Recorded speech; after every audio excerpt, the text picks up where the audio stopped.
career that has now spanned over 4 decades, having shot over 50 feature-length films, many of them classics, few DOPs carry the cinematic weight that Robert Elswit does.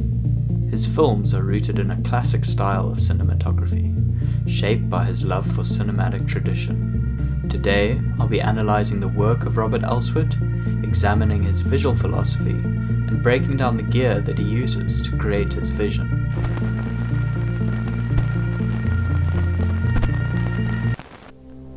Elswit, a US cinematographer, was born in the heart of filmmaking, California, in 1950. He followed a traditional career path in the film industry, starting by shooting short films, moving up to shooting for television, then working as a visual effects camera operator on late 70s and early 80s classics, such as The Empire Strikes Back and E.T. From 1981, he transitioned into shooting features as a director of photography. He's worked with many directors over his career, such as Rob Reiner, George Clooney, Ben Affleck, Brad Bird, and Dan Gilroy, although it's his frequent collaborations with director Paul Thomas Anderson that he is probably best known for.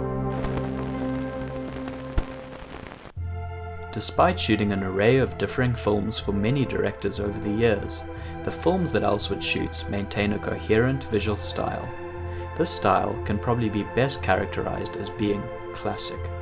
He likes to stick to principles of cinematic tradition, and his photography, even today, seems rooted in the style of American New Wave cinema of the 70s and 80s.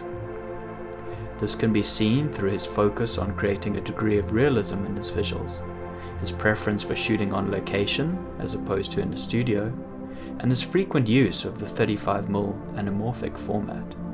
He described his love for the 2.40 anamorphic format on There Will Be Blood, for which he won an Oscar. When you shoot in anamorphic, there's a different feeling, a different way of staging, and different depth of field.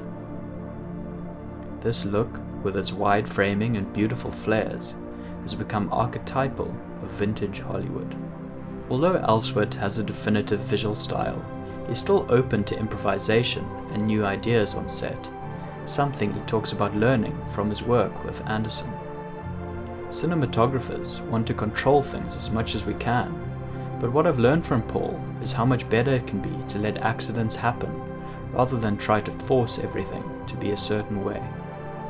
His lighting style is naturalistic. He tends to work off a base of the naturally occurring ambient light in a location, supplementing it with film lighting when necessary. The way that the camera moves in his films is rooted in cinematic tradition. Rather than wild, experimental handheld, he favors stability and classic movement in framing. He's also not afraid of locking off a frame and letting a scene play out through a textbook selection of wide, medium, and close-up shots. All of this amalgamates into grounded, measured images presented in a classic format. Part of the aesthetic look of the images that Elswit creates can be attributed to his persistence on shooting on film whenever possible. There's something romantic about film. There's an alchemy to it. Although he has worked digitally on films such as Nightcrawler, he notes that even the best versions of digital cameras I've seen have no texture, no grain. It's a very strange looking image. He loves the look and color of 35mm Kodak stocks in particular, and has used a variety over the years, such as Kodak Vision 2 50D and 200T, as well as the newer Vision 3 200 tungsten and 500 tungsten film stocks. This classic 35mm Kodak look he likes to supplement by shooting on anamorphic Panavision glass. The frequent use of Kodak stock and Panavision anamorphic lenses in the 70s and 80s largely defined what we now view as the iconic New Hollywood look. He has an affinity for the older C-series anamorphics from Panavision, although he's also used E-series, the more modern G-series, and even custom anamorphic lenses from Panavision, which he's used to shoot night and dusk scenes on There Will Be Blood, with their incredibly fast anamorphic apertures from T1.1 to T1.8. For the Super 35mm format, he shot with spherical lenses such as the Panavision Primos, the 11:1 Primo zoom, and occasionally odd lenses such as the 43mm Pathé lens, which he used to produce unusual color shifting and areas of soft, painterly focus for specific shots. To accommodate these lenses, he shot on Panavision mount film cameras such as the Panaflex Platinum and the Millennium XL. He shot large format before on the IMAX system, and digitally has shot on the Arri Alexa and recently on the Panavised DXL2. As mentioned, his approach to lighting is to use as much ambient light as possible, and then to add to that, resulting in a natural looking light on screen. He prefers not to alter the light too much when shooting daylight exteriors. For daylight interiors, he likes to bounce large HMIs into the room to increase and hold exposure. He likes to use 18K, 12K or 6K Arri Max PARs and bounce their light off of a muslin or silk. Bouncing softens the quality of light and prevents hard shadows and contrast. To get to his desired color temperature, he'll add color gels to the lights. He likes to evenly expose, not pushing the film stock too much by underexposing, and doesn't mind blowing out the highlights in an interior scene in favor of maintaining exposure.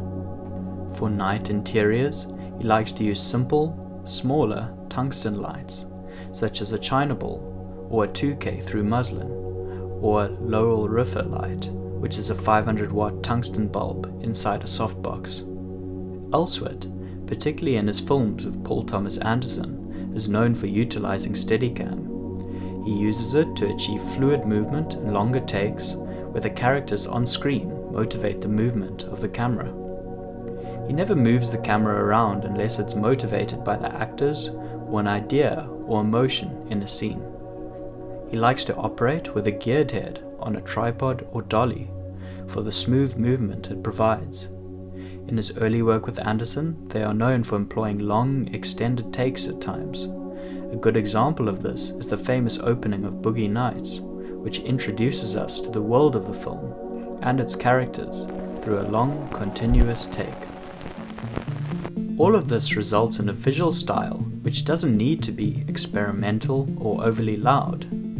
In a world where overblown, artificial aesthetics and style for the sake of style is hyped up, there's sometimes an underappreciation for films shot based on a history of cinematic tradition and realism.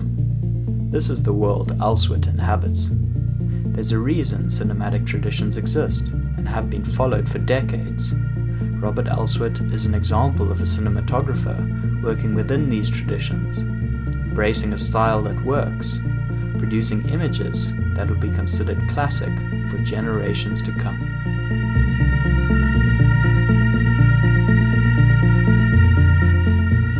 Thank you for taking the time to view this edition of Cinematography Style.